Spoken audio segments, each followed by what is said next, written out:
Hi, welcome to Essentials of Rock and Metal History. In the late 1970s, rock music was changing. And then, out of Pasadena, California, came a band that combined incredible musicianship with the energy of a party. They were loud, they were flashy, they were ridiculously talented. David Lee Roth wasn't just the singer of Van Halen. He was part of the show. It was about attitude, performance, charisma, and creating an experience. This is Essentials, and this is the story of the David Lee Roth era of Van Halen. Before Van Halen became one of America's biggest bands, they were a young club band around Los Angeles. At the center were two brothers, Alex Van Halen on drums and Eddie on guitar. Then came Michael Anthony on bass and backing vocals, and David Lee Roth on vocals. Eddie had the guitar skills. Alex had the rhythm, Michael had the harmonies, Roth had the personality. Then, in 1978, the world heard Eddie Van Halen, and guitar playing was never quite the same again. The first Van Halen album sounded different from almost everything happening at the time. It was aggressive, it was melodic, it was technical, but it was also fun. Eddie's revolutionary use of two-handed tapping became one of rock guitar's most influential techniques. Guitar players everywhere were trying to figure out how he made the instrument sound like that. But Eddie wasn't playing alone. Standing next to him was David Lee Roth. Roth understood something technically brilliant musicians sometimes forget. You have to entertain people. Roth was everywhere, jumping, running, dancing, spinning the microphone, and talking to the audience.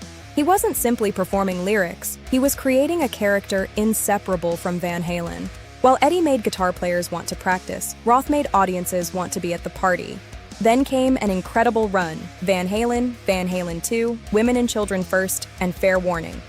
4 albums established the classic Van Halen sound and made the chemistry their greatest weapon. Listen to Runnin' with the Devil, Dance the Night Away, and The Cradle Will Rock, Unchained, and Mean Street. Eddie pushed the music forward. Roth gave it attitude. Michael Anthony's harmonies added another dimension.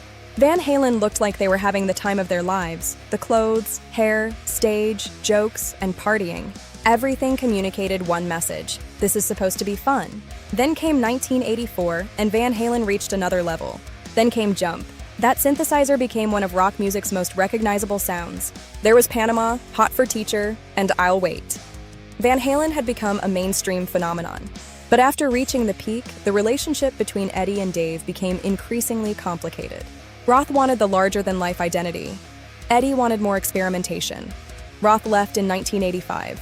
Van Halen continued with Sammy Hagar and achieved enormous success, but the original chemistry was gone. More than 2 decades passed. In 2007, David Lee Roth reunited with Eddie and Alex Van Halen. Michael Anthony was gone. Eddie's son Wolfgang joined his father on bass. The reunion tour was a huge success, and fans finally saw Eddie and Roth sharing a stage again. But could they make new music together? In 2012, they answered that question. Van Halen released A Different Kind of Truth, the first Roth album since 1984. The record revisited old ideas, including She's the Woman, alongside Tattoo, Chinatown, and Big River. It wasn't 1978 anymore. Eddie and Dave were older, but the sound remained unmistakably Van Halen. A Different Kind of Truth became the final Van Halen studio album. Eddie Van Halen died in 2020. The story ended, but the legacy remained. The Roth years were more than 4 musicians making records. They created a formula: the guitar virtuoso, the larger-than-life frontman, the huge stage show, and the personality. Eddie had the guitar, Dave had the charisma, Alex had the drums, Michael Anthony had the voice. Together, they were Van Halen. They broke apart, then came back for one more chapter. They showed the world how much personality a rock band could have. That's why the David Lee Roth era remains essential. I'm Doni, this is Essentials. See you next time.